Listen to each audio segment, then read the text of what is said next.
Hi everyone, thanks so much for joining me today. And today what I want to talk about is how our brain and our unconscious mind processes certain words that can hold us back and keep us stuck in patterns of behaviors that we don't want to be in our life, in our health, in our career, in our finances, in whatever aspect of your life. So I've talked about it in another video before, but I just want to recap here this concept of the negative bias. Now, from an evolutionary and a primal standpoint, our nervous system, our brain and our spine and our nerves, is programmed to search out the things that are wrong in our environment.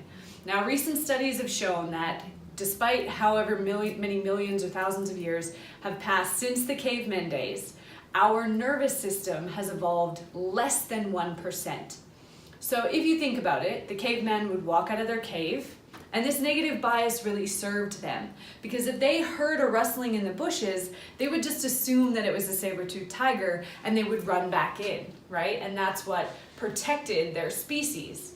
Now, if you ever had a caveman that walked out and they heard the rustling in the bushes and they didn't have this negative bias, which would be a kind of a DNA flaw, they would go, oh, it's just a squirrel. And eventually that would have been a saber-toothed tiger. They would have been attacked and killed.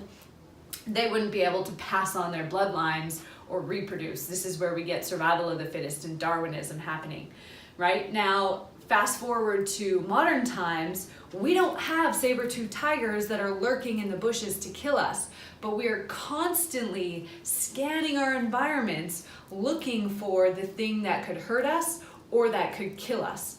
So we perceive everything nowadays as a threat. You know, if you're walking down the street and there's construction, it kind of catches your attention. Am I in danger? If you hear a car door slam or a car honking, you hear alarms going off, you get notifications on your phone, you have a partner that's mad at you, a boss that's yelling and demanding things, deadlines, crying kids. We have all these things, all this stimulation from our environment coming in that our mind then has to sort through and say, is this safe? Is this going to hurt me, or is this going to kill me, or can I trust this? Now, that causes a lot of pressure, a lot of stress and anxiety on our systems. But we can start to reprogram that negative bias to start searching out the positive things and look for the things that are going well in our environment as opposed to all the things that have gone wrong. Now, the most basic activity that you can do to rewire your brain is called a gratitude practice. So at the end of every day, writing down 3 to 5 things that you were most grateful for in that day, or 3 to 5 things that went really well. Now, I've given this activity to clients before and they've just kind of fluffed their way through it and said the kind of typical answers. Oh, I'm grateful for my family, I'm grateful for food in my stomach and a roof over my head. Now, you can be grateful for those things, and I hope that you're grateful for those things, because there's plenty of people in the world who don't have one or any of those things. But if you're just constantly choosing the easy answer, you're not going to rewire your brain. So what I want you to do is start to become really present in your day and notice the things that go well. Did you make a sale? Did you get a new client? Did you make a new friend? Did you, were you able to buy somebody's coffee and make their day? What kinds of things did you do that you're grateful for, or that made you happy, or that advanced your position that you can be grateful for? And when you start to really take the time and sit down and say, you know what, I'm grateful for all these things, it doesn't matter how big or how small these things are, they will start to rewire your brain. There's been days where I've been out walking my dog, and I'll see there was one day in particular, I was out walking my dog and it was the same route that I always take, and all of a sudden I noticed this huge, it was that big, and it was a peach colored rose. And I just stopped for a moment and I was like, you know what, I'm grateful that I'm present enough in this moment to actually see that.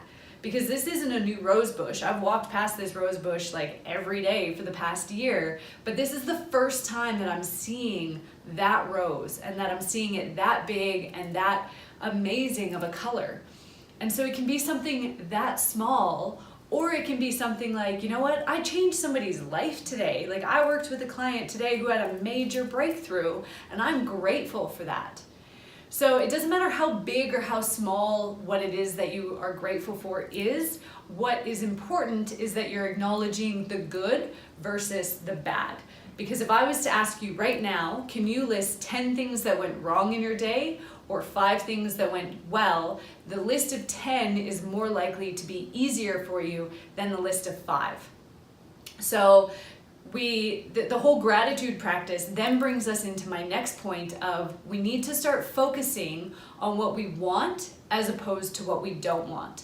Now, I'm going to talk a little bit about language and then relate it back to how the unconscious mind works. So the unconscious mind doesn't process the word not or any derivative of not. So can't, don't, won't, shouldn't, anything where not is weaved into the word. So I'm going to give you an example. Don't think of a purple frog. Now, it doesn't matter who you are or where you are in the world. I don't need to know you, but I know right now that you have a picture of a purple frog in your mind. Because every time we communicate, our unconscious mind has to get a picture of what we're saying. Now, in our minds, we have this thing called the reticular activating system. We'll call it the RAS for short. Now, your reticular activating system is the filtering system for your brain. So when I say, don't think of a purple frog, you have to get a picture of a purple frog in your mind, and then your conscious mind comes in over top and says, no, don't think of that. Think of a pink tree. So now you all have a pink tree in your mind, by the way. Now, what happens is when we set goals or when we talk about our day, if we focus on the negative, then we give our RAS all these pictures of the negative things that have happened, right? And we tell our RAS that's what we want it to focus on. So the filters that we have set in our brain become focused on the negative. This happens when you goal set as well. If you say something like, I don't want debt anymore, well, the picture that you've got in your mind is of debt. Because I've worked in the fitness industry for so long, I've lost track of the amount of times that I've heard people say things like, I don't want to be fat, or I don't want to be overweight anymore. Well, the picture that they get in their mind is of them being overweight or of them being fat. I hate that word, but that's the picture that they'll get in their mind.